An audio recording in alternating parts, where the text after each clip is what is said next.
रम्य ते बालपण. बालपणीचा काळ सुखाचा असे आपण नेहमी म्हणतो. बालपण खरोखरच खूप खूप आनंददायी असते. अशाच या बालपणी आपल्याला कुटुंब, शेजारी, नातलग, मग पुढे शालेय जीवनातील शिक्षक, विद्यार्थी मित्र, समाज यांच्या सहवासात आपले विद्यार्थी जीवन फुलता फुलता बहरते. या फुलण्याला जर पोषक वातावरण लाभले तर या बहरणाऱ्या फुलांचा सुगंध चारी दिशांना दरवळतो. आपण ज्या वातावरणात वाढतो त्या वातावरणाचा आपल्या शरीर आणि मनावर इष्ट व अनिष्ट परिणाम होत असतो.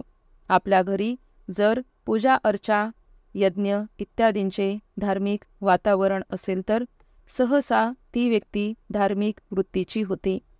घरात किंवा शेजारी जर गायन, वादन इत्यादींचे वातावरण असेल तर आपले मनही नकळत संगीताकडे वळते.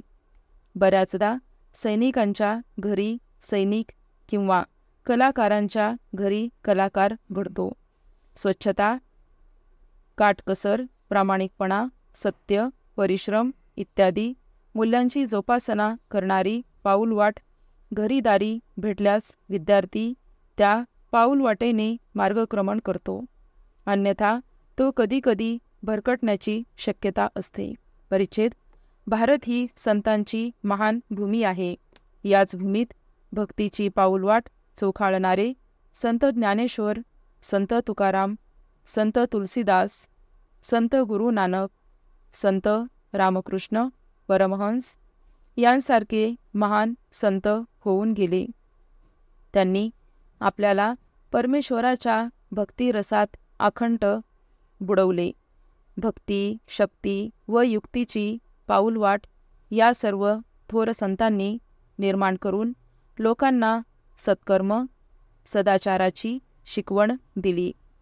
ऐहिक सुखाच्या मागे न लागता आपला आध्यात्मिक पाया मजबूत करून परमेश्वराचे ध्यान, संकीर्तन करणारीच ही पाऊलवाट अनेकांच्या जीवनात अध्यात्माची आस निर्माण करणारी ठरली. परिच्छेद. भारताचे राष्ट्रपिता महात्मा गांधीजींनी आपल्या पुस्तकात लिहून ठेवले आहे की ज्यावेळी ते चुकीच्या पाऊलवाटेने निघाले तेव्हा त्यांच्या हातून काही प्रमाद घडले. मात्र ते जेव्हा सुयोग्य पाऊलवाटेने निघाले तेव्हा सत्य, अहिंसेचे महान उपासक झाले.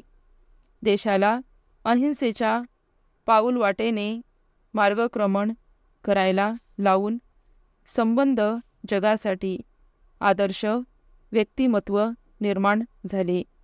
म्हणजेच सुयोग्य पाऊलवाट खूपच महत्त्वाची आहे. परिच्छेद.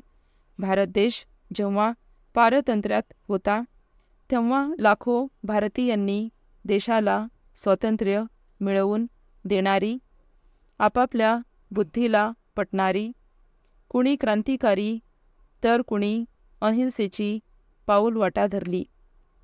यातूनच लोकमान्य टिळक, सावरकर, भगतसिंग यांच्यासारखे देशभक्त तयार झाले.